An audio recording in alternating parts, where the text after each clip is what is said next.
Welcome to Just Travel with Sandy. Hey, everybody, I'm Sandy, your guide to stress free and exciting travel.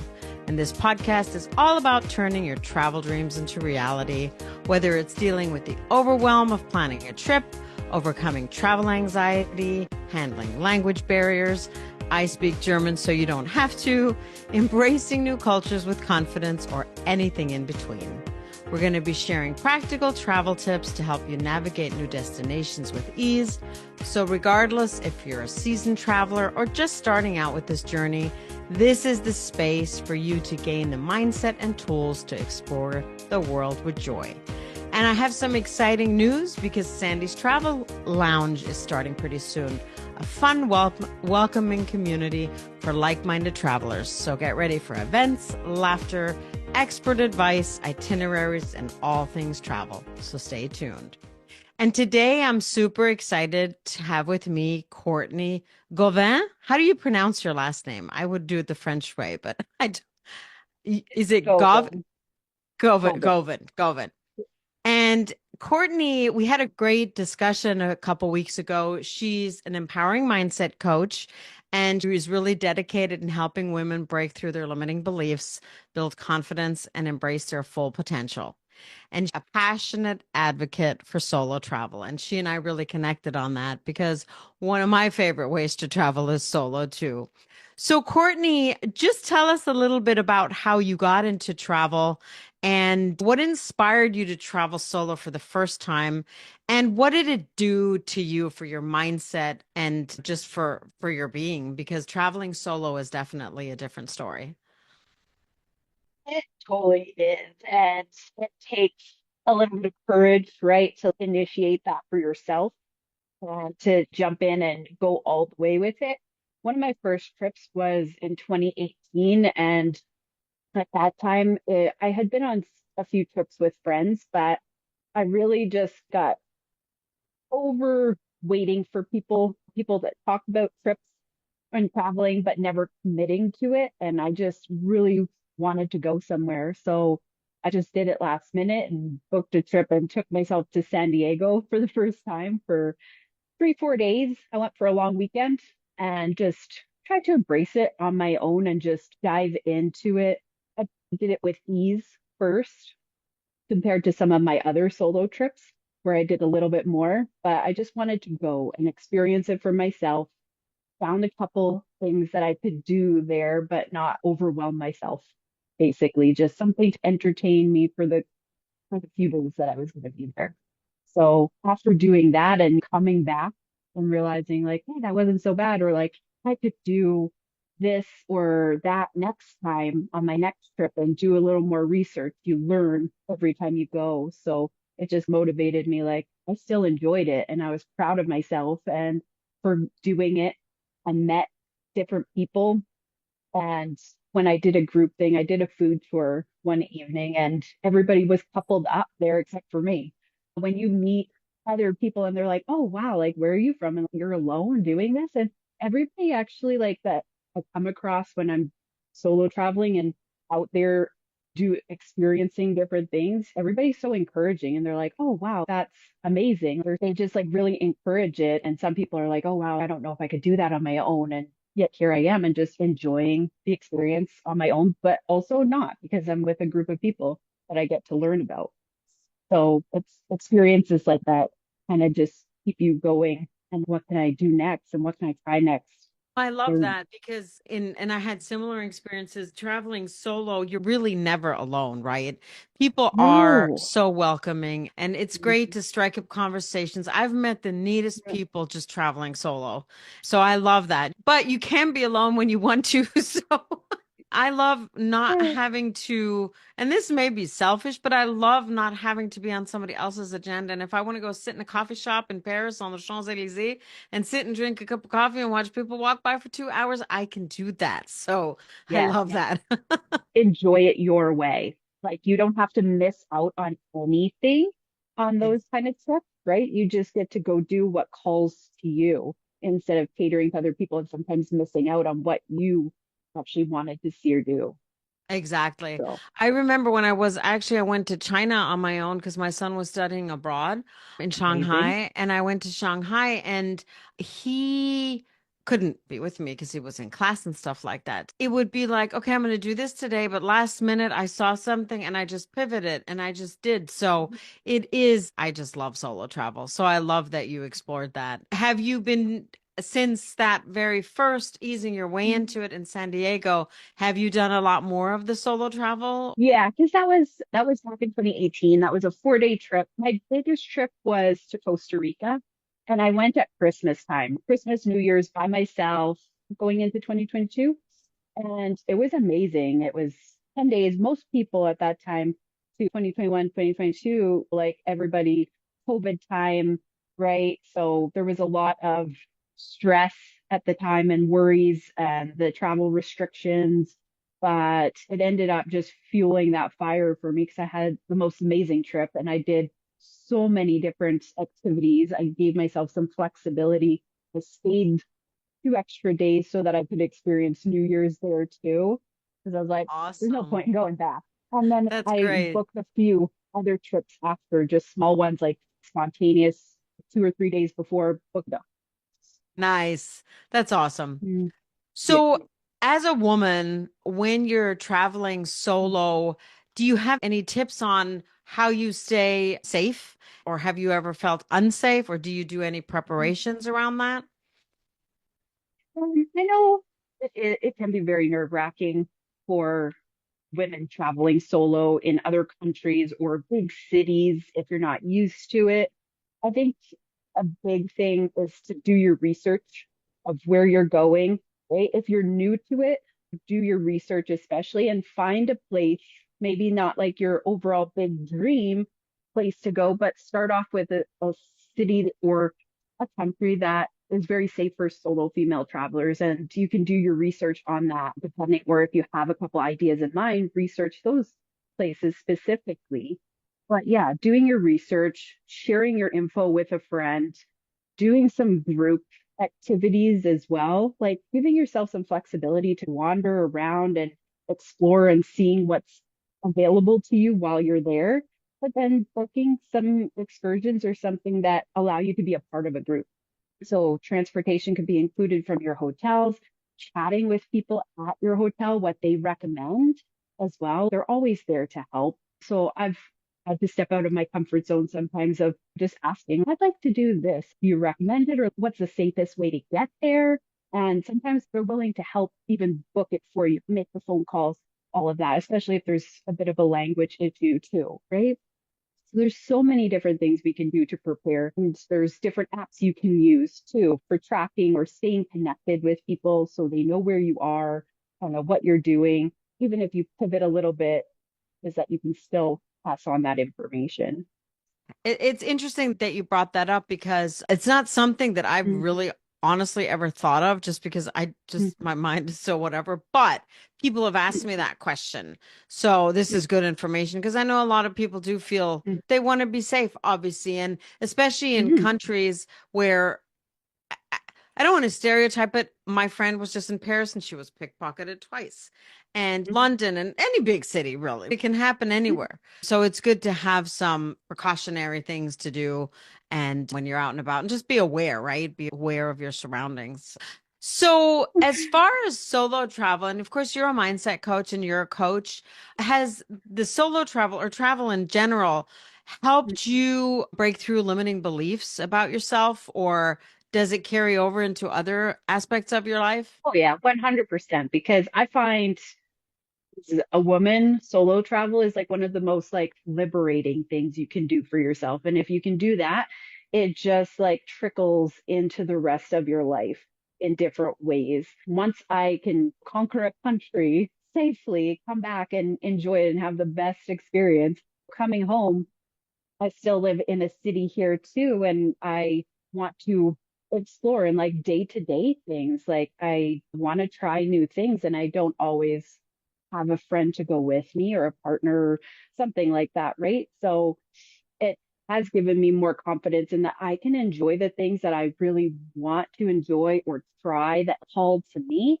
and I can enjoy it on my own because going into those kind of situations like a workshop or going out dancing, you're surrounded by people that love it just as much as you. So Right. you're going to have a good time. It's taking those chances. If you can do it in another country, you can do it at home and you can go out on a Friday night and you can go try that new class. You can go to a workshop. There's no limits, especially when you went to another country and then you put yourself out there. You've met different people, so you know how to talk to people, how to ask for things that maybe you need help with. You need know how to find your way. So once you trust yourself and realize, oh, I can do this, I can do anything, really. So there's no limits. It's interesting because I just actually had a conversation with a friend yesterday who was traveling with business and she went out to dinner on her own.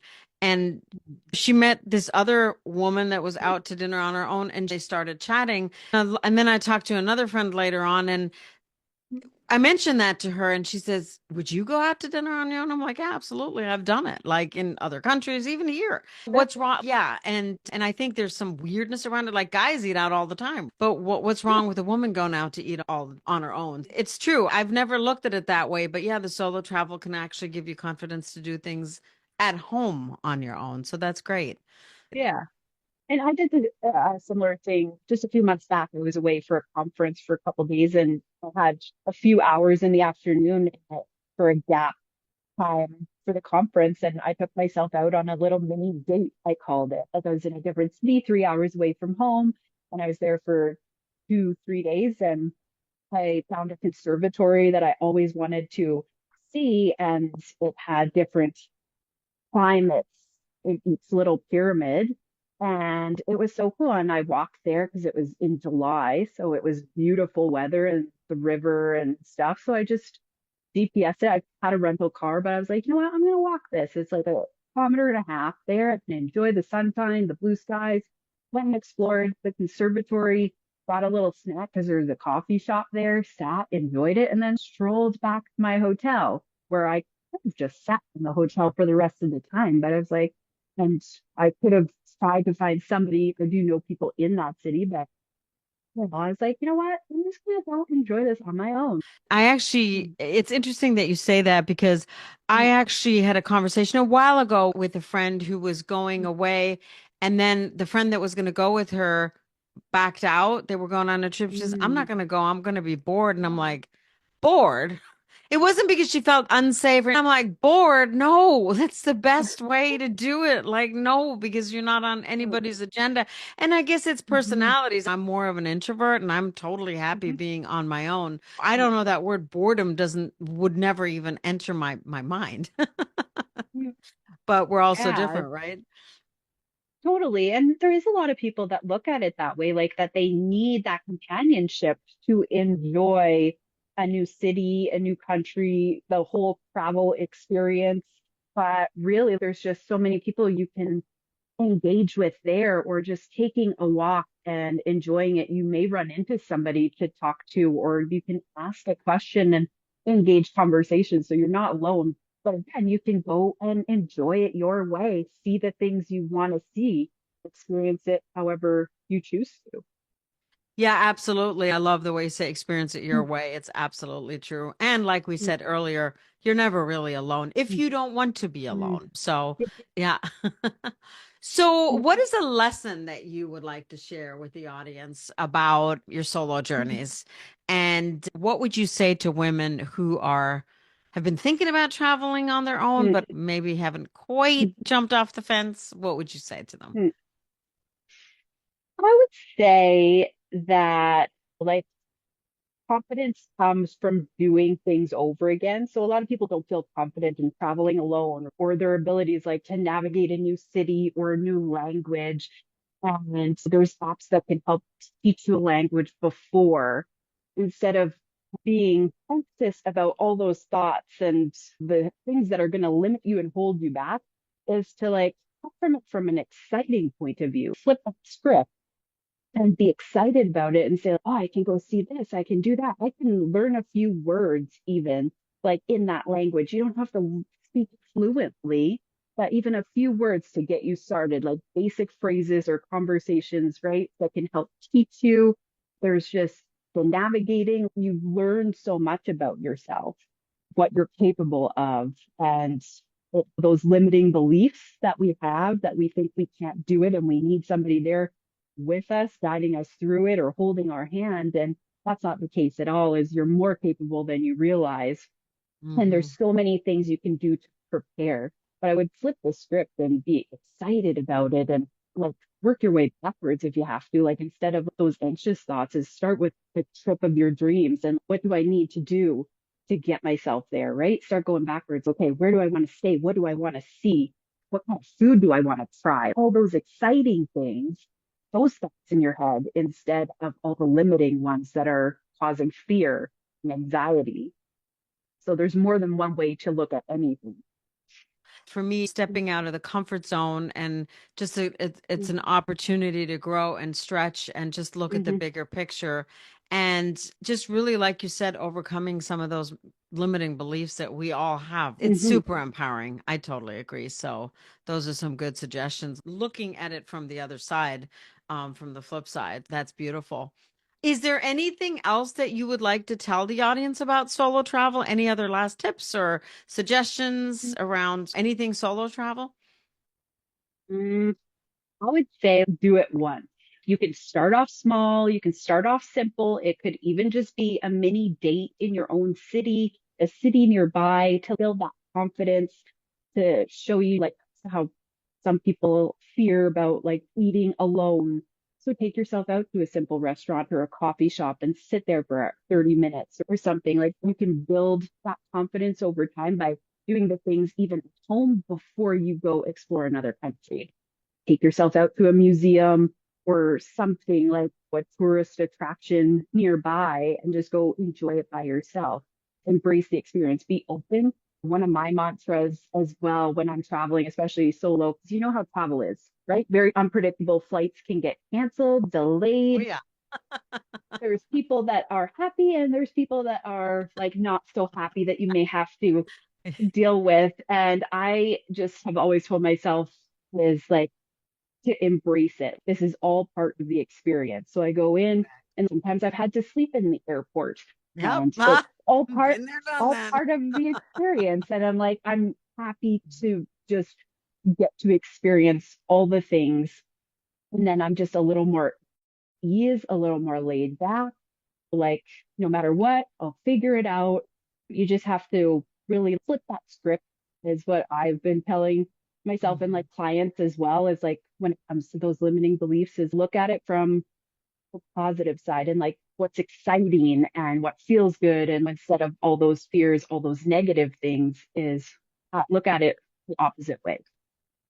Yeah, that's so true. I remember missing a connecting flight, and it was the last flight, so I Mm-hmm. slept at the airport because there wasn't really enough time to go to a hotel. By the time you get Yeah. there, you might as well just stay here.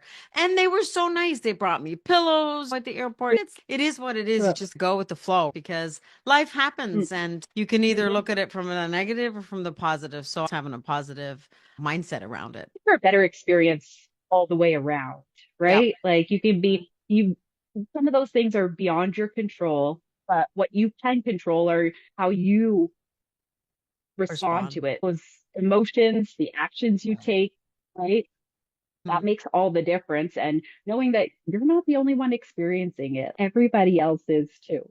Right, right. So, I know I feel so bad when there's a delayed flight or a canceled flight and then the ground crew they get yelled at and I'm like, mm, it's out of their control too. They can't help it. I yeah. don't want this to happen. Just let's all breathe and yeah, move on. So Mm, that's very true. The mindset is everything. This was awesome. I love that we talked about this because I really would like to see more women travel solo and mhm, experience the world. Or there's so many places in this country too to explore. mhm. Do it once and then you'll see it's really not that hard. Yeah, you'll probably end up going bigger and bigger next time, right? Think Exactly. out of your comfort zone. So Mhm. let's start off small. Don't overwhelm yourself. And Right. man, like the experiences you can have and the people you can meet is Yeah. unbelievable. And I have found that I'm less closed off. I experience it better when I'm on my own because I'm taking in the sights. I'm more aware of the signs, like Mhm. directions I'm going. When I'm with someone, I am distracted all the time. We're talking, we're not really paying attention. We're hoping that we're going to find our way back to the hotel after wandering around, but you really hone in on where you are, which way you're going, how many blocks you got to walk back, the buildings, the architecture, stuff, those landmarks to help you find your way. And it's possible, and you can experience that better on your own than with somebody. It's like when you're driving with somebody to a new destination Mm. and you're not driving yourself. I don't know how about you, but I never pay Yeah. attention. And they're like, "Do you remember?" I'm like, "No." But if you're driving on Yeah. your own, right, to a new place, then you're like, you pay more Yeah. attention. So it's the same thing. Go on your own and you're aware and you take everything in, and it's a beautiful thing. And for anybody who wants to get a hold of Courtney, I'll have her information in the show notes. Thank you so much, Courtney. I loved having you on. I loved talking about solo travel. And for the Me too. audience, thanks for tuning in to Just Travel with Sandy. And I really hope that this episode inspired you to take that next step towards your travel dreams. Don't let solo travel, if you don't have a friend that wants to join you, hope you can do it on your own because it is really empowering. And if you enjoyed this journey, please don't forget to subscribe, share, or leave a review. It really means the world to me. So until next time, keep dreaming, planning, and exploring with confidence. And safe travels until next time. Remember, every journey starts with a single step.